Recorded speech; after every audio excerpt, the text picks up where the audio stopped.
This is being live streamed. Yep. It's still loading on my end. Okay, now let's see if I can share you.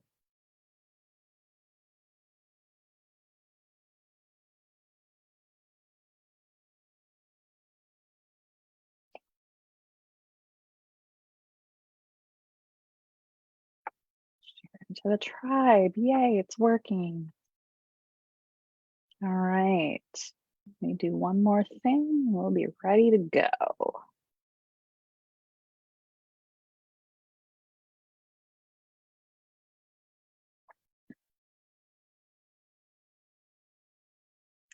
Okay, I think we are officially live. Welcome, everyone. If you are here, please go ahead, drop a comment. Let us know where you're watching from so that we know everything's working, that you guys can hear us.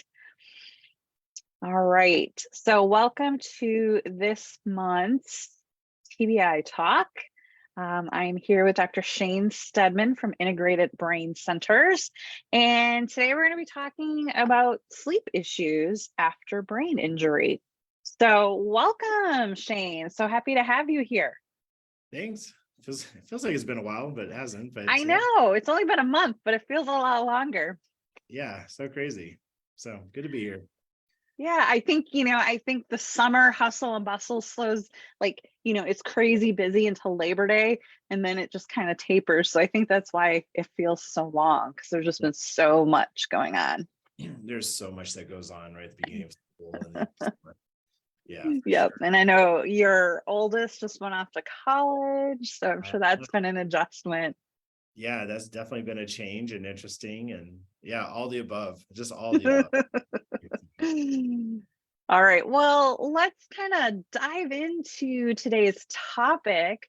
I think sleep issues are a huge problem, not just for TBI folks, but kind of for everybody. It seems like everybody I know is having trouble sleeping, which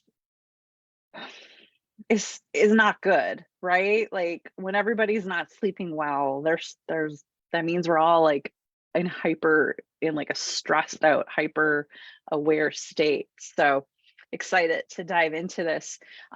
Maybe let's start by identifying and clarifying the difference between falling asleep and staying asleep, because they're kind of two different entities, correct? They are. And I agree with you too. I mean, before you start, I mean, sleep is so insanely important that it almost seems like it's hard to get people better unless I can get them to sleep. Mm-hmm. So yeah. Right. That's when we heal, right? When we're It sleeping. is. It is. And if you don't sleep, then your whole day, you're just tired and you're exhausted because you didn't get enough rest. So then it's almost like wash, rinse, and repeats, and yeah, that's when your brain is able to heal and convert those memories and go into REM cycle and reset Mhm. and all the things, right? And it's so, especially after a brain injury, if you can't heal in your sleep, then when are you supposed to heal? It just makes it really, really hard. So Mhm. yeah, so when people come in and they say I have sleep issues, usually one of the first questions I ask is, do you have a hard time going to sleep or staying asleep? And it's almost either or. Sometimes you get both, Right. but it's almost either or, and that really helps me a lot as far as like which direction to go. So if we kind of break down, and I say we'll talk about like maybe falling asleep. Falling asleep is kind of what you see more with people who, you can be a night owl, and that's one thing, and maybe remind me, and we can talk about testing. I think that might be a really good thing that we can talk about, is maybe a test at the end. But when you have a hard time falling to sleep, they'll go to bed and they're just laying there awake. So then people end up like getting up and they're watching television, or they're kind of clicking through channels until they fall asleep, in the Yeah. lazy way, and then they switch from the lazy boy over to their bed. Those kind of people, what you tend to see is there's almost like two categories of physiology that we can talk about. So with the difficulty going to sleep, you tend to see those people can have high blood sugar. So you tend to see like diabetics, they tend to stay up at night and they're kind of flipping through channels. So you can see, high blood sugar, and that could be a cause of like, not a good diet, or sometimes eating sweets late into the evening when you shouldn't be really eating like that. And so your body has to do something with all that energy. So sometimes people actually create this issue themselves, where they're Mhm. having like a snack or a dessert, or they're raiding the refrigerator, or they're doing something that all of a sudden you gave your body energy. And then you're like, no, I need to go to bed. It's like, no, you just gave me some fuel. What am I going to do with this fuel? So you have to wait for that fuel to basically come down. And that's kind of how it is the same with, people who are diabetic. Like, you have all this glucose and you got to wait for that glucose level to like start coming down, so then your body can go to sleep. So we'll say number one would be glucose. And we'll keep this in mind, because honest to goodness, you're going to see a lot of this because it'll be the opposite for people who have a hard time staying asleep. But the other thing would be cortisol. So high stress. And we've all been there when you've either been super stressed, or if you ever got into a fight with somebody, or, got into Right. your spouse. Is like, you have so much stress that you can't get your brain to shut off. You're like So shaking. yeah, you're sitting there and you're like just like stewing and thinking, and your Yes. brain is like, brrr. So as soon as your brain can come down, then that's when you're able to go to sleep. Now, the interesting thing is that usually high blood sugar and high cortisol, they tend to go hand in hand, because usually diabetics will tend to have high cortisol. But if you have a constant cortisol rush, you have to pull glucose, because a lot of people, they know this, but to say it, that your cortisol is your fight or flight system. And so if you're constantly in fight or flight, your body's like, I gotta go, we gotta run away. Well, you got to have fuel to run away. So then you're Right. to these fuel sources so that you can run away, but you're just, but you're laying in bed. But you're not running away. You're under the covers, tucked up and sitting there, not sleeping. Your You know, mind's probably running away. your mind is definitely running away. We have to use that one. That's good. Yeah, your body's not running away, your mind is running away. So those are probably like, probably the two biggest things, that we tend to see with people who have a hard time going to sleep. So, which is hard, because if we talk about what to do, in these cases, yes, you got to look at what you're eating at night, and you got to make sure you're not having a soda, or ice cream, or, all these little things that sometimes people say it's just a snitch. It's like, no, that has a long-term effect. Yeah. That moment, that little piece of chocolate that doesn't seem like a big deal could be a big deal, and then the flip side with cortisol, right, is how do we reduce our cortisol? I mean, right, you into yoga, so like, yoga, meditation, Breath work. breath work, all those things. Those are things that we can do before we go to bed. Can we get our mind to stop running away? Can we get it to calm down and become grounded and settle?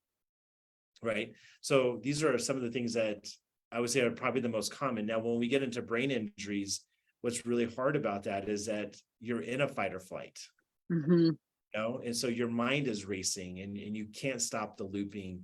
You're hypersensitive to sound, and you're hypersensitive to light, and your brain is just running away. I really like that. We might use that all this whole time. So now with all the light and sound sensitivity, your brain is trying to run away, and you're just trying to go to sleep.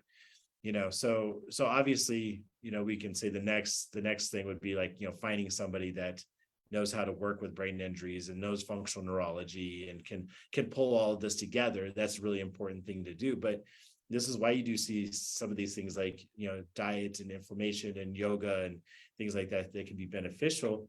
And then finally, probably some of the other things we can do is we can look at supplements, things like GABA, L-theanine. We could look at, sometimes we can look at things like melatonin, because that could be really helpful, because melatonin and cortisol are kind of inversely related. So if you have high cortisol, your melatonin is going to be low. So you could use the melatonin to see if can we flip it a little bit, but it should be more of a temporary symptom relief, not what I have to do for the next time, because you're still not addressing the root cause of why you're not sleeping. Yeah. So supplements can be beneficial, and sometimes you see like CBD might be really good. They said like theanine, magnesium, serotonin. Some of these things might help you to like calm your brain down, calm your nervous system down, and get you to sleep. So I would say that's kind of one big category that we definitely see. What do you think about that? Yeah, I I don't notice magnesium to help me necessarily, um, but melatonin does seem to help me. I take just like a small, like maybe a 5 milligram dose or something like that. Um, oh, what was it was a powdered form. I used to take it. I don't take it anymore. Like Neuro Optimag or something like that. It was a magnesium, but it was a drinkable. Yeah. Um, and that one I do recall. I think that one helped. Um, Yeah, because those I are the know. that was like the magnesium threonate, that people use, and certain magnesiums can be beneficial. Here's what I find really fascinating when you get into supplements. Sometimes it's really actually helpful when you ask a patient like what helped you, because then that Mhm. tells you what system wasn't really working. Yeah. So we'll take magnesium. Magnesium's really, really beneficial in the serotonin pathway. So if magnesium doesn't really work all that well, it could have been a GABA pathway, and GABA is more kind of related to the blood sugar pathway versus magnesium into serotonin. So other things that affect serotonin is like L-tryptophan and 5-HTP. And people say, oh yeah, I tried that and it didn't work. I tried magnesium, didn't work. I tried tryptophan, didn't work. I'm like, well, basically you shot up that pathway and it wasn't the answer. Where melatonin and cortisol, that can make sense if there's a lot of stress going on. Maybe that helps to like just flip it just enough. And then I was going to say one more. Oh, like B12. Sometimes like Mm. some people B12 gives them tons of energy, and then other Mhm. Mhm. out like a light. That's a You know, take in the morning for me. yeah. And some people take B12 at night, and you go, well, you have to have B12 to convert serotonin to melatonin. So sometimes the B12 works. You're like, oh, you got a hiccup in that conversion. And it's just kind of fascinating when you start looking at supplements and why things work and why they don't, and they're different for everybody. So sometimes you hear, like, especially in the brain injury community, right, everybody's like, oh, just take this one thing, it'll fix everybody. Right. That's not true. Everybody's so Right. different. Everybody's chemistry is different. And I know I recently was just reading uh magnesium, that calcium interferes with absorption of magnesium. And so you shouldn't take, I used to take it, I took all my stuff at night and I was taking a calcium. Um, and so now I make sure I don't take my calcium at the same time with it. I actually didn't know that. I assume you know that. I, I, I would say honestly, maybe I do. I don't remember, but I usually don't do a lot of like calcium magnesium stuff together. So it's probably why I probably forgot about it. Because usually if I do magnesium, I'll do it independently, versus calcium. Mhm. I have to look back. I probably know, but I forgot. Yeah, Um, and that's the thing too. Like different things don't work well together, or they need, like turmeric needs black pepper, right? Like there's just different things that work better with something else or that don't work well with something else. So it can get complicated. really fast. Yep. And if you're on medications, right, like that can like all interfere with your different supplements too.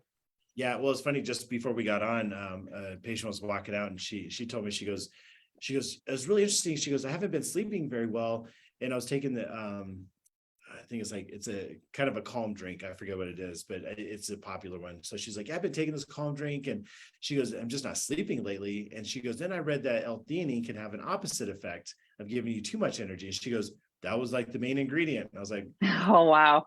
there you go. I was like, it's everybody is so different, and sometimes what it could be calming for one is activating for another. It is just so complex, and people are complex. I mean, that that's why I exist, is trying to unravel Yep. complexity. And I'm just gonna add something that happened for me. THC is, well, it's been legal in Colorado, but it's recently legal here in Minnesota. And I tried a gummy, and I've been around it. I've been exposed to people smoking it before, and it always made me amped up. Mhm. Like it has the opposite effect on me. Makes other people chill, but for me, it just like makes my mind race. Yeah. And I tried the gummy. I bought specifically the sleep gummy, right? Because there's sleep and then there's focus. And oh my God, My mind was going like I probably could have gotten up and gotten work done because my mind was, but it did not help me with sleep at all. So I, just, everybody's chemistry is different. everybody's so different. I think it was like a year and a half ago. I was really curious because, like, it's been legal here for a while, and patients all take it. And so I had a friend, they're like, "Oh, I got this, like CBD THC kind of gummy thing," and I was like, "Oh, I've always been curious to see what happens." Yeah, it does the same thing with me. It makes my mind go berserk. Uh-huh. My Yeah. heart rate jumps. CBD, cool. Yeah, my Yes, heart was pounding too. yeah. Like I was tacking away at like 109. Oh, wow. And I was just sitting there. I'm like, like sitting there at night. I'm like, and I'm just like, my wife's like, "You're right." I'm like, "I'm good. I just have a ton of energy." Yep, yep. That was Yeah, sort of my experience. Yep. it is. CBD though, like, full spectrum hemp oil, that's been great for me for sleep. Yeah. Um, THC not so much. Well, I think before we get into the staying asleep part of it, I think that's what's important for everybody knows. Like, it's not a one size fits all. It's always a Yeah. trial and error. And even some of the supplements that I do in here, I actually have a little protocol where I actually do trial and error. And I'm like, we're going to do this for the next week because I don't like giving somebody a bottle of something that doesn't work. So I actually kind of Right. little testers and samples of going, okay, will this work? Because I want to get to that answer faster. Because people get discouraged if they try one supplement Yeah. bottle and they go through another bottle and they go through another bottle, and it's like $150 later. They're still not. Right. They're not cheap. Yeah. Yes. So it's good to kind of like, there's always going to be a little bit of trial and error, but you kind of hope that if you find like working with a practitioner, that stuff starts to make a little bit of sense faster, versus, taking 3 months to figure it out on your own, unless you hit the Hmm. magic bullet right away, and then good for you. But that's not normally the story. Yeah, so that's kind of like your difficulty going to sleep. The big thing with like staying asleep, here's the two things so we kind of talked about the opposite, which you kind of see with going to sleep, which is really interesting, is usually low blood sugar is kind of your biggest thing, and low adrenals. And here's Mm. kind of, and this was actually the conversation I had with the patient, because I actually have her trying some of this, is that throughout the night we're all fasting, so we're not eating. So I mean, sometimes you're not eating from 6 o'clock until 7, 8, 9 o'clock the next morning. So you have Yeah. this like prolonged fasting that some people, like, they do really well, and so your blood sugar is going, but all of a sudden it starts to dip. And if it dips too far down, then your adrenals should kick on. So it's really fascinating that as your blood sugar goes down, your adrenals actually kind of start to rise. So that's why when you wake up in the morning, that's your highest level of cortisol, and you should have energy, and I'm sure a lot of people are like, I don't, right? It's like, Right. You're talking to TBI folk. totally, right? So what should happen is, you wake up and the birds enter your window and they sit on the window ledge and they sing to you, and the sun comes out and you And you frolic. throw the covers away. Absolutely, right? And people are like, "You're smoking crack." So it doesn't happen like that. So what happens, that's what should happen when that cortisol is at the highest point when you wake up, you should have the most energy. But that's because your blood sugar has been tanking, as it should. Now, if your adrenals aren't helping you, then it just keeps tanking and tanking Yeah. and tanking and tanking. So what happens then is your brain says, I'm trying to work here. I know you're sleeping, but my job is to heal you.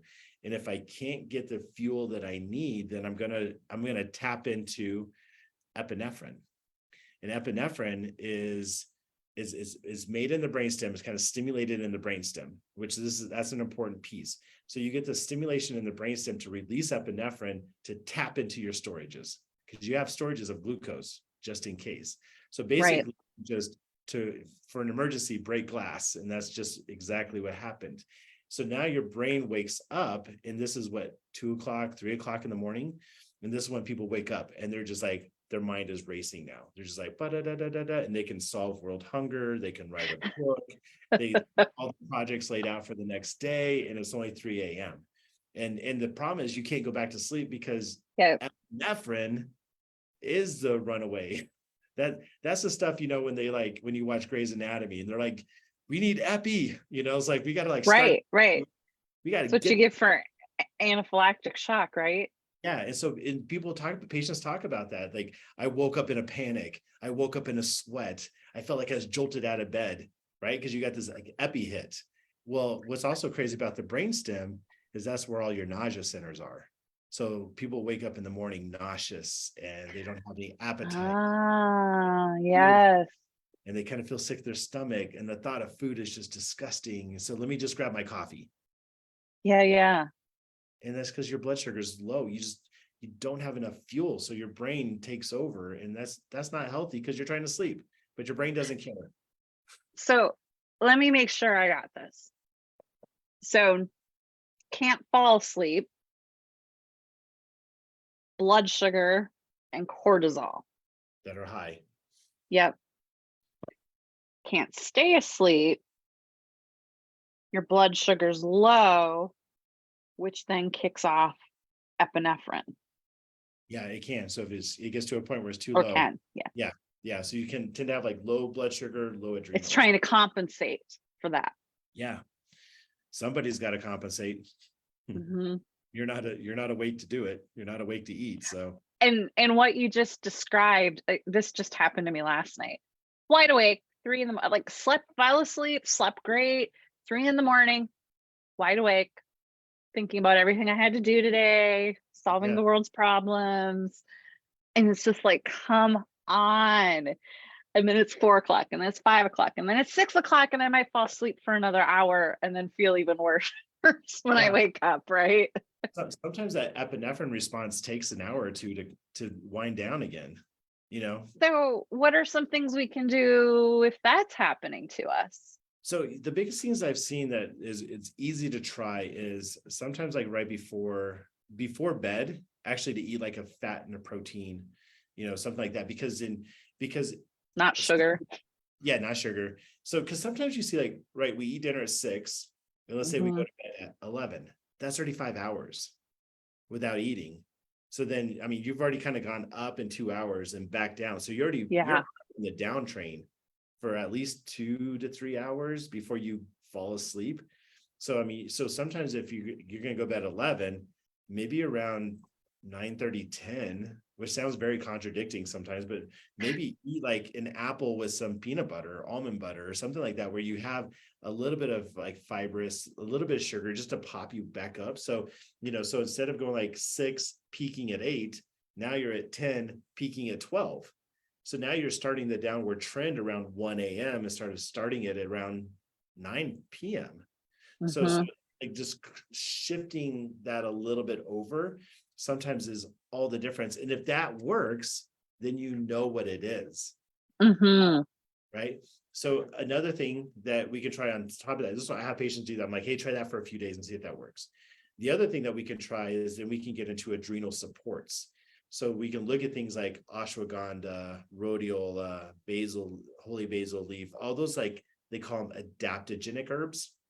So adaptogens, they help to normalize blood sugar and adrenals over time.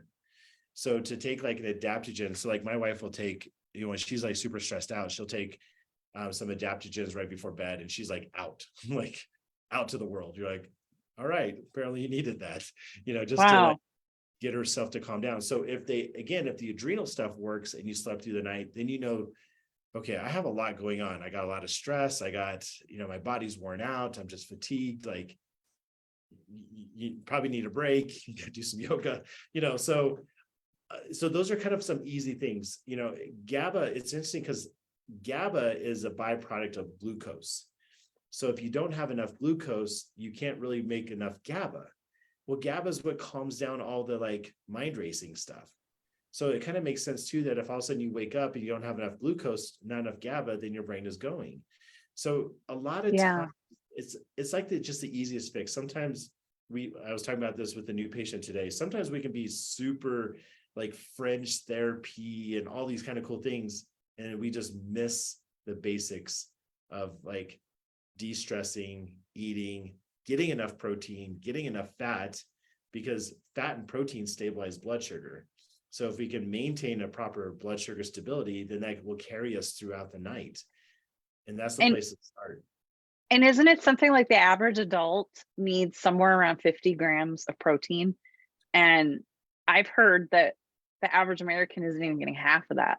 Yeah, I think baseline function is like 45. Yeah. So And I know usually, it's different male and female, but Yeah, but I would say like even bringing that up to almost like 80 to 100, I've seen some like really big changes. I mean, when you get into athletes, maybe a little bit over 100. I mean, some people will even push like 180 to 200 if you're wow, super like athletic. bodybuilding. Yeah, the bodybuilding, I think it's like 1.2 grams of protein per body weight. Mm, Or 1.8 kilos or something like that. So I think it comes out to, right around like, we'll say like 80, 90. I would say that's a good place to shoot is like 80, 90 a day, because you got to have protein to make dopamine. And mhm. you gotta have protein and actually blood sugar. This is another reason why blood sugar is big, because you have to have a proper blood sugar response in order to make serotonin, and serotonin then converts to melatonin. So this is why like diabetics struggle to go to sleep, because they Yes. can't produce enough. A lot of times when I lecture, I kind of make the joke that when Thanksgiving comes around, everybody blames the fatigue, like On the like, oh, turkey. on the turkey. I'm like, who eats enough turkey to cause Right.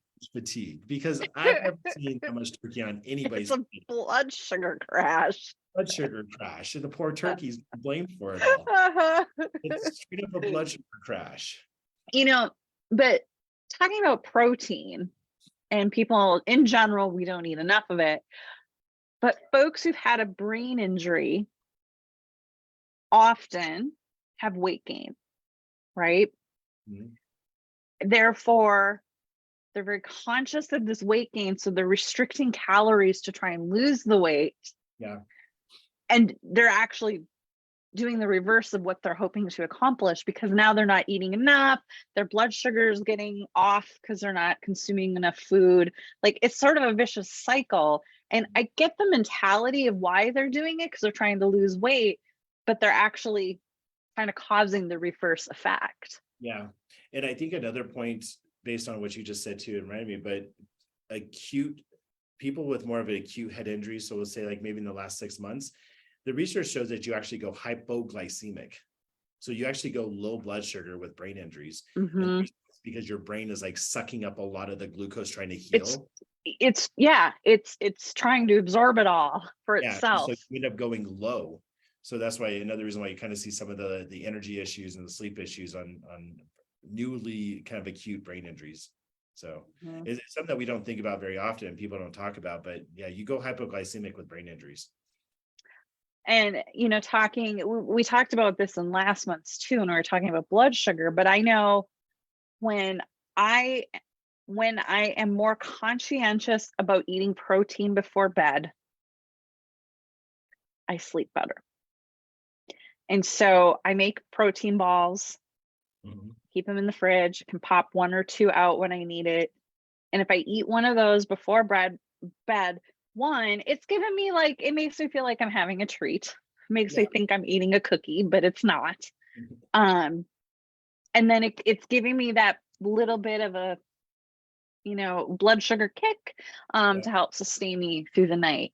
Yeah. um and it's funny how, I just talked about last night I was up at 3 a.m. I clearly did not have protein last night. I know I didn't. And it's like, I know better and I still don't always do it. Yeah. Yeah. No, I mean, all of us, yeah, I've learned my little nuances, and every time I mess up, I'm like, I'm paying the price, especially, I mean, with I brain, know better. yeah, as you get older and with brain injuries, I mean, those are like the funny stories, I guess, where you're like, I know better. I can't do what I used to do. Um, but yeah, so I think those are two the things that, we can talk about sleep, but sometimes those very foundational things are the easiest things to try before you start Mhm. trying all these weird exotic things. And Yeah. some actually do work, like biofeedback, sometimes is really good for insomnia. But so is meditation. So, I mean, wouldn't it be easy to like sit in your house and engage in meditation, yoga, and some breath work? I mean, Right. that's cheaper and you don't have to leave your house. Yeah. So I think sometimes these foundational basic things actually go a long ways that people can do. Because I think a lot of times when I talk to people with brain injuries, like, well, I just don't know what to do. I can't leave my house. I can't get a job. I don't know what to do. I'm super frustrated. And it's like, there are things you can do at home that Yeah. you can start working on. And it's kind of like, the baby steps, you can start working on these baby steps to if we can get you to sleep, do you heal a little bit better and have more energy during the day? And if you have more energy during the day, can you do a little bit more breath work and yoga? And if you feel more calm, can you go for a walk? And if you can go for a walk, it's like, but they have to be little baby steps sometimes. Mhm. Where I think people get really frustrated with the fact that they can't get back to life. So they kind of shut down. Yeah. Yeah. 100%. So. You had told me to mention testing. Yes. So sometimes a good way to see if cortisol is playing a role is you can do a saliva test and actually test your cortisol. So, and those are pretty inexpensive, maybe about $100, but you can spit in the morning when you wake up, and then spit around noontime, and then do an afternoon dinner time, and then do a late evening. Especially if you're not sleeping, might as well spit and see what's up. But you can really kind of see what your cortisol looks like. Sometimes you see, so cortisol should be high in the morning and low at night. And a lot of times you'll see it actually flipped. So it'll be low in the morning and high at night. So like people just dragging out of bed, but then they're up, they're like night owls and they can't go to sleep. So that's a circadian rhythm issue.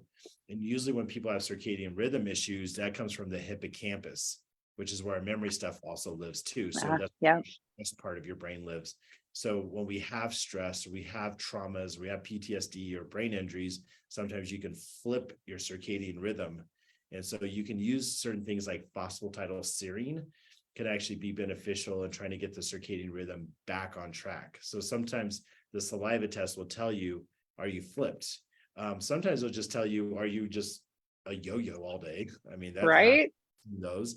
And then sometimes people are really good in the morning and they come down, but then they just spike right back up in bed. And you try to see what things might be driving that. But a saliva test, sometimes a really good thing if your practitioner does it. And you can see if maybe that's why. Now, some people I know have actually done this where they've will wake up in the middle of the night and then spit in a tube and send that off and then see what their cortisol looks like when they got woken up. See if Yeah, that'd be interesting too.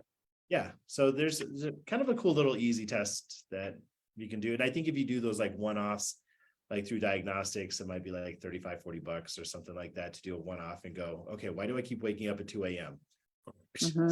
And send it off and go, oh, okay, it's way too low. Interesting. Yeah. Well, I think this has been a lot of great information. I hope everyone watching has gotten some really good insights today into what can cause some of our sleep problems. If you have any questions, comment below, let us know. We'll try our best to get to them. Even if you're watching the replay on YouTube, go ahead and leave a comment.